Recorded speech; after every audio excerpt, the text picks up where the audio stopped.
Hello everyone, this is Bilal Mehanna CPA. In today's episode is going to be talking about sales tax.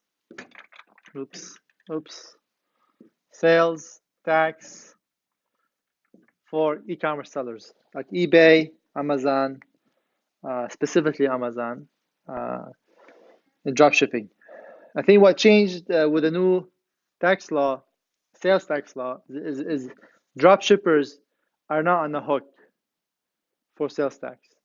Before that, it was all the physical nexus and blah blah blah. And dropshippers didn't have a physical nexus. They didn't have inventory. They just used from one end to another end and just sold that and made money. But now dropshippers are liable. So if you have a dropshipper friend, or if you know any dropshippers that do 6 figures, 7 figures in revenue, then they're gonna be liable. So, but mainly this episode is gonna talk about sales tax for Amazon sellers, FBA specifically, FBA sellers. And what's the difference? Sales tax, how are you liable? Why are you liable? When are you liable? And with the new sales tax law, it's called economic nexus. Why you should be ready for it, and why you should be uh, understand it, and before you scale to 7 figures or 8 figures. That's what's important for you. So there's two things. There's one thing called economic nexus, which is new. It came up last year after the Wayfair lawsuit, and there is the physical nexus. Physical nexus, and those two things are completely different, opposite of each other. The economic nexus is 2018, and this is somewhere in the 80s or 90s. I don't exactly know. But the economic nexus is made for sellers like yourself that sell online, but don't have a physical presence anywhere else, And the law that came, the thresholds that came about are very easy to, hit for you guys, especially if you sell like something for like $10, and you sell $1,000, $2,000, that's 200 units, It's easy. It's not hard. So what states are doing it? What states are not doing it? We're not gonna get into that. But what we're getting into is that so far, 9 states, Amazon handles themselves. Pennsylvania, Washington, Iowa, New Jersey, there's Minnesota, there's Alabama, I think, there's one more state, couple more states. And then there's about 10 states that is in the legislation. So the 10 states that are talking about putting Amazon on the hook for collecting instead of third-party sellers. Total, there's about 45 states that do sales tax. So currently, as of today, there's about 36 states that want you to collect sales tax. Let's assume those 10 convert and make Amazon pay. Now we have 19 states Amazon would pay sales tax, and then the rest, you're on the hook for it. So what you need to look for? So you need to look at sales tax report. Sales report from Amazon. Sales report from Amazon. What you have to do is that look at the sales report, and that report will give you a summary of go like 3 months or 6 months out. I would say start with 3 months, depends how big you are, and then go to 6 months out. And then you can filter, if you upload an Excel sheet, you can filter by state. And when you filter by state, you can add the transactions that happen. So I'm in Michigan, and let's say you live in California, and you sell to Michigan. Let's say 200 people in Michigan bought from you within a year. You're on the hook now to collect sales tax in Michigan. or not 200 people bought from you, but a total of $100,000 in sales generated from Michigan buyers. Now you're on the hook to collect sales tax for Michigan. So how to anticipate that and not be in a blind and then get a letter from Michigan or any other state that is part of the new economic nexus law and telling you, well, you are liable for sales tax and we want you to pay X amount of dollars for X amount of years. What are you gonna do? Well, you're crazy. You probably call me or call a lawyer, or and then it's just try to fix it on your own, and then now a state like California is more aggressive.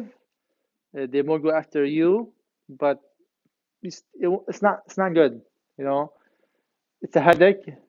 You don't like it, and it's not worth it. End of the day, it's not worth it. All you're doing is being a middleman, collecting money from X, they give it to Y, and it costs you maybe $20 a month to know uh, your what you owe, and you can paper file it for free, or use TaxJar or Valero, and I'll show you which software you should use, TaxJar or Valera, and why you should use those. TaxJar is good. It gives you everything.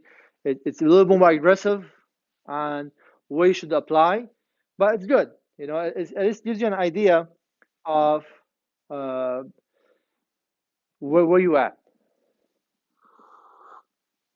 So I would say uh, do the 3 months, pull out sales report tax, do a 3 months report from Amazon, and then filter by state. So let's say in Michigan, you went back 3 months and it gave you transactions of 100 people. 100 people bought from you in Michigan. So 3 months, 100 people, if you had to bet on it, you would say by the end of the year, you hit 200 people. Well, that's an easy one for you to say, okay, you know what? Let me start collecting sales tax in Michigan because I'm going to hit that 200 mark and then I'm going to be on the hook. So what's going on? You do that. They do all the states, same things. But then have a CPA advisor that specializes in Amazon or e-commerce on your side to give you advice.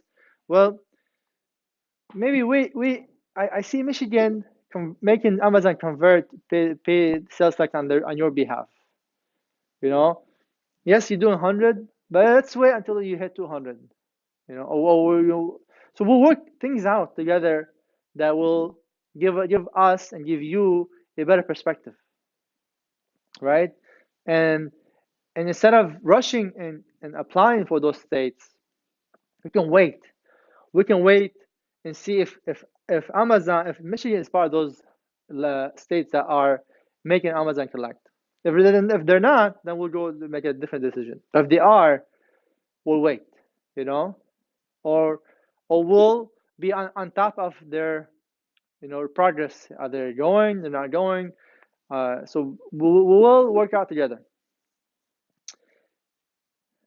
Third, so after we figure out what we need to do as far as sales tax goes, if you are on the hook or not on the hook, that's for economic nexus. We'll go on the physical side. So some states do both. All the states do both. Not only in economic nexus, they do also physical nexus. For physical nexus, there's not. I mean, there's like the physical part, which is if you have inventory, if you have warehouse, if you have employees, if you have a structure there, building, stuff like that, you're on your physical nexus. But what I say to my client, I say, okay, let's pull a inventory report. So inventory report will tell us where the inventory has been, what states. It'll give us an idea how long it's been there, and it'll give us an idea how much value in those states. So if you have $1, So there's nothing, there's nothing there.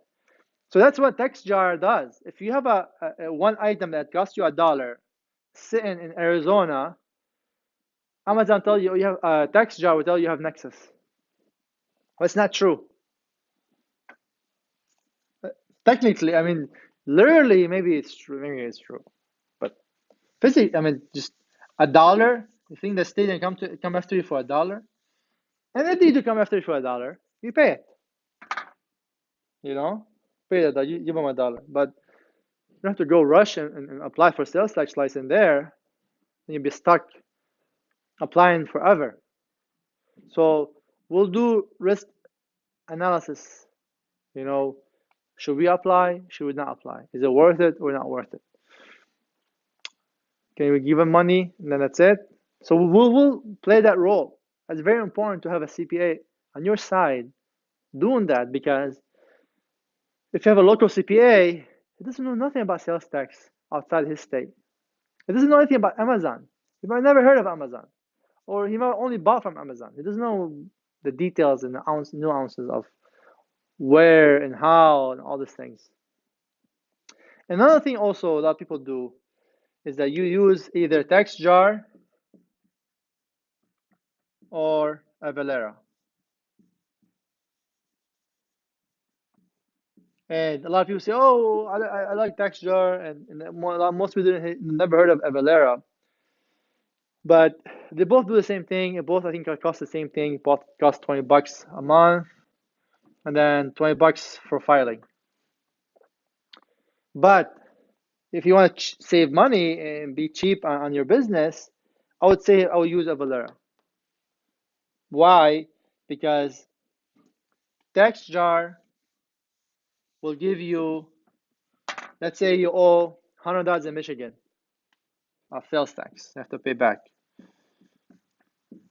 TextJar will tell you $100 only. That's how much you owe. You want to e-file or not? That's it. Avalara, on the other hand, will tell you $100 in Michigan you owe, and then they'll give you the form filled out. Everything filled out for you, and you print the form out for free and send a check. So on this hand, on TextJar, to file you have to pay $20. There's no options. For Avalara, to file you have two options: e-file, pay $20, or paper file and pay $0. Which one you want? Which one you like? So there's things that I recommend looking at, being ready for, especially if you anticipate to do high six figures this year. Maybe do $1 million in sales. So those are very important to know, because a lot of my clients get letters after they grow, and it's too late. Now it costs a lot more money than $20 to fight it. Now you're liable for thousands of dollars that you cannot go back and pick up sales tax from people that bought from you. So, be compliant, be proactive, have a advisor on your side that understands your business, that can grow it together. So if you like this video, like it, subscribe, comment below. If you have any questions, comment, I'll answer right away, and then have a good day.